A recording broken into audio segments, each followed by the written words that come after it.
2025-এর 1 জানুয়ারিতে হঠাৎ মনে হয়েছে যে এবছর বাবা জগন্নাথের দর্শন করব। 1 জানুয়ারির দিনই পুজো দেবো, ব্যাস বলা যা, বেরোনো তাই।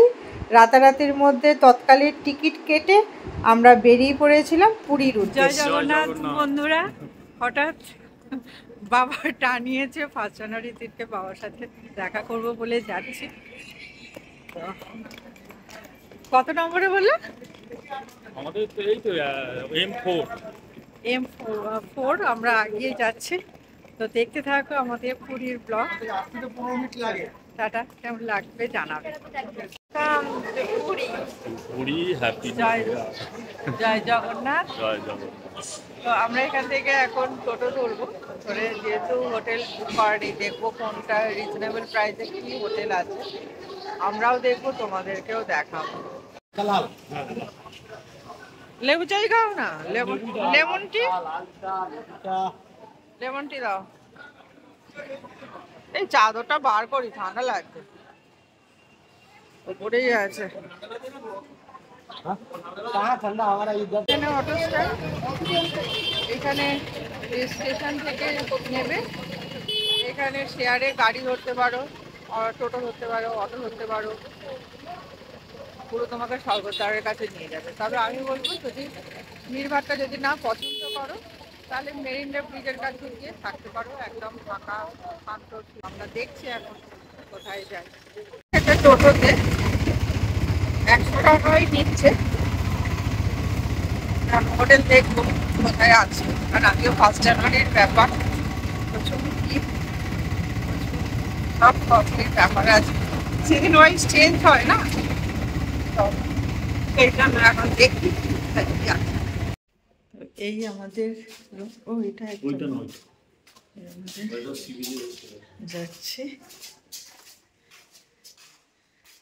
এখনো রুম সাফ হয়নি। চলো তোমাদের আগে ভিউটা দেখাই। বাবা যাচ্ছি, এই দেখো ভিউটা দেখো। উফ, ওয়াও। রাজু কত কিছু খাবার এনেছে দেখো, সব মিলিয়ে মিশিয়ে এনেছে। হচ্ছে পুরি এনেছে, তরকারি, ডিমের অমলেট। তো রেডি। রাজু কি পরেছে? রাজু একটা পিঙ্ক শার্ট পরেছে, ভালো লাগছে। এখন বেরোচ্ছে, একেবারে মন্দির টন্দির দর্শন করে বাইরে লাঞ্চ টাঞ্চ করে চলে আসবো। তো এখন আর আসবো না, বন্ধ করে দর্শন। তো এখন বাইরে প্রচুর রোদেই। তোমার চশমাটা নিয়েছো? তোমার চশমাটা তোমার ব্যাগে আছে। চলো টাটা।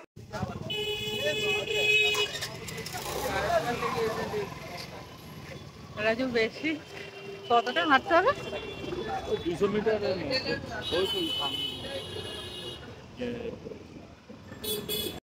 এসেছি, ওটাই মন্দির তো গো, ওটাই মন্দির। এই মন্দির, চলো একবার সামনে থেকে একবার দেখাই তোমাদের। 1 জানুয়ারি বলে কথা, মানে বুঝতেই পারছো তো কি হারে ভিড়। এমনিতেই ভিড় থাকে, আবার অকেশনালি ভিড়, বাপরে বাপ। ওই দিকে যে দেখছো পুরো মানে লাইন দিয়ে যাচ্ছে, আর কিছুজন রয়েছে যারা ভাঁওতাবাজি করছে, বলছে মানে পুরো লাইনে ঢুকিয়ে দেবে, তার জন্য 1500 2000 করে বলছে। একদম ওসবেতে আমরা যাইনি, আমরা সিধে যাচ্ছি। তো অনেক ওরকম স্টল আছে যেখানে ফোন টোন সব রাখা যায়। তো এই যে এইখানে আমরা ফোন জুতো সব রেখেছি, রেখে, আর গরম তো প্রচণ্ড, কিন্তু এই যে দেখো না, রাজুকে এখানে সমানে বলে যাচ্ছে যে ওরা ঢুকিয়ে দেবে ওইখানে। আর রাজুকে তো জানো, মানে বলা যা আর করাও তাই। আমি বলছি একদম নয়, আমি সিধে এইরকম প্লেন লাইনই দেবো, সাধারণ যেমন সবাই লাইন দিচ্ছে ওসব বে লাইন ফে লাইন করবো না। ঠাকুরের মন্দিরে এসে বে লাইন কী করবো বলো? তো আমরা এখানেই লাইন দিয়েছি। বিকাল না, মানে 5:30 6টা বাজে, তখন আমরা মন্দির থেকে বেরিয়েছি। তার আগে তো ফোন টোন সব জমা দিয়ে দিয়েছি। তো সন্ধেবেলাতে আবার আমরা বেরিয়েছিলাম হোটেলে এসে একটুখানি বাইরে ঘুরু ঘুরু করতে, কোথায় কি বাইক টাইক পাওয়া যায়। তো এখানে বাইক ভাড়া পাওয়া যায় 500 টাকা করে দিলে ওরা বাইক দেয়, তার জন্য শুধু আধার কার্ড লাগে। তো রাজু সেই হিসাবেই জিজ্ঞাসা করছে। ভালো খাবার পাওয়া যায়, অনায়াসেই করতে পারো। অনেক মার্কেট আছে, অনেক সুন্দর সুন্দর ওখানে ফ্রক বিক্রি হচ্ছে।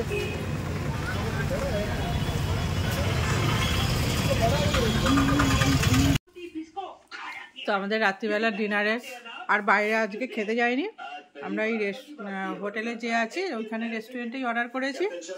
হচ্ছে চিকেন কারি নিয়েছি 4 পিস ছিল, আর বাটার রুটি নিয়েছি 8 পিস, রাজুর 4টে, আমার 4টে, আর নিয়েছি 1 প্লেট ভাত, প্লেন ভাত নিয়েছি, হয়ে যাবে এটা। তবে রান্নাগুলো খুব সুন্দর করেছে, আর স্যালাড তো এমনিই দিয়েছে। আমরা না এবারে স্বর্গদ্বারে ছিলাম না, আমরা তার থেকে আরও অনেকটা ভেতরে ওই মেরিন্ডার ব্রিজের কাছে ছিলাম। আমার ওই বেশি কোলাহল ভালো লাগে না। আমরা যেহেতু 31 তারিখে ট্রেনের টিকিট কাটিয়েছি, তাই রাজু বলেছিল 2 তারিখে আবার ব্যাক। তো এখন আমরা একটু সাইট সিনের জন্য বেরিয়েছি। সব কিছুই তো আগেও সব ঘোরা, তাই বললাম যে সব যখন এত চেঞ্জ হয়ে গেছে তো চলো আর একবার সাইট সিন করে আসি। তো এখান থেকে না সামনে থেকে একটা বাস আমরা বুক করেছি। কত করে নিল? 400 টাকা করে পার হেড নিচ্ছে, 7টা পয়েন্ট দেখাবে, মানে ওই ধবলগিরি, উদয়গিরি, তো আজকে 2 তারিখ, যদি 11টায় চেক আউট করতাম সারা মানে দিনের তোমার পয়সাটা যেত। তো যেহেতু আমাদের তৎকালের টিকিট, তাই রাজুকে বলছিলাম যে আজ তো সাইট সিনের জন্য এনার বাসে উঠেছিলাম, ইনি আমাদের গাইড করছিলেন, প্লাস এনার যা যা রুলস সেগুলো উনি বলে দিচ্ছেন।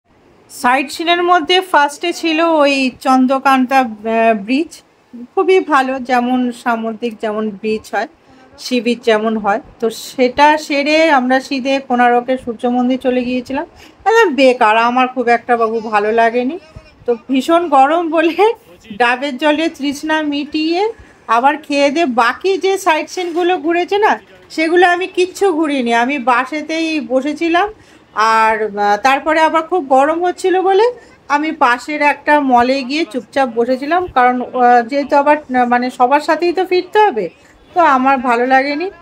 তো শেষে ওই নন্দনকাননে গিয়েছিল, নন্দনকাননে সে তো হেঁটে হেঁটে মানে যাওয়া, ওই জন্য আসছে গো। ও আমার কথা রেখেছে গো।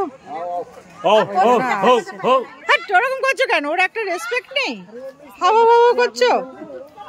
হ্যাঁ আয় তো বাবা, চ চ চ চ। হ্যাঁ দেখছো কেমন আওয়াজ করছে?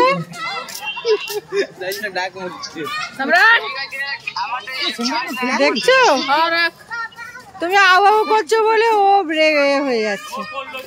হ্যাঁ টিভি দেখতে দেখতে খাওয়া, সারা দুপুর তো ভাত খাওয়া হয়নি। তো এখন আমরা রুমে বসেই ভাতের অর্ডার করেছিলাম। তো ভাতে কি দিয়ে গেছে দেখো, পমফ্রেট মাছ রাজুর আমার, আর একটা মিক্স সবজি নিয়েছি, আর ভাত নিয়েছি। রাতের খাবার তো একটু হালকা খেলেই ভালো, ওই জন্য আমার মাংস নিইনি, কারণ চিকেন পকোড়া দিয়ে চা খেলাম। না রাজু শুরু করো আগে, সমুদ্রের তোমার পমফ্রেট। চলো। তো 23 জানুয়ারি সকাল 10:45 আমাদের হাওড়া যাবার ট্রেন ছিল পুরী থেকে। তো মানে সাইট সিনের চক্করে না আমার সমুদ্রের সাথেই মানে কোনো সময় কাটানো হয়নি। রাজুর সাথে সেই নিয়ে আমার ঝামেলাও লেগে গেছিলো যে তোমাকে কে সাইট সিন করতে বলেছে। তো যাই হোক, ঘুরতে গেছি মানে আবার মাথা ঠান্ডাও হলো। তো আজকে ভোর থেকে উঠে আমি সমুদ্রের কাছে চলে গেছি, বলেছি যতটা সময় পারবো আমি সমুদ্রের সাথে কাটাবো। কত অজানা প্রশ্ন রয়েছে যেগুলো একমাত্র সমুদ্রেই পারে সমাধান করতে, তাই না? তাই আমরা দুজনে অনেকক্ষণ ধরে সময় কাটালাম। কালকে রাত্রিরেও ছিলাম সমুদ্রের ধারে, কিন্তু রাত্রিরে তো অতটা মানে ভালো লাগছিল না ভিউটা। তো দিনের বেলাতে ভীষণ ভীষণ আনন্দ পেলাম। শেষে লুচি আর ছোলার ডাল খেয়ে স্টেশনের ধারেই চলে এসেছিলাম। এসে খেয়ে দিয়ে আমরা আবার ট্রেনে উঠে পড়েছি। যেহেতু সময়ের অনেক আগেই পৌঁছে গেছি, তাই এখানেও কিন্তু ফাঁকা যায়নি, প্রচুর রিলস বানিয়েছি, প্রচুর শর্টস ভিডিও বানিয়েছি, যেগুলো আমি আগেও তো আপলোড করেছি। তো শেষে ট্রেন ছেড়ে দিল, যেহেতু দিনের বেলায় না আর শোয়ার কোনো ব্যাপার নেই, বসে বসেই সময় কেটে গেল। আর পাশে আমার এক ভদ্রমহিলা ছিলেন, লাস্টে ওনার সাথে আলাপ হলো। তো এই সব করে করেই আমি আমার পুরীর জার্নিটা তোমাদের সাথে শেয়ার করলাম। কেমন লাগলো অবশ্যই জানিও, আর ভালো লাগলে একটা লাইক, ফলো, সাবস্ক্রাইব যে যেখান থেকে পারছো একটা করে দিও। চলো, ভালো থেকো, টাটা। से नाम होगा कैसी एंट्री मारेगी हीरोइन हीरो के साथ में पुराना चला लेके पुराना क्या फेंकना है? बोली ना मैं मजबूरी क्या में। पति? पुराना हस्बैंड नहीं फेंकना है बुध के बोल अन्य बुध को आएंगे जो समझ आना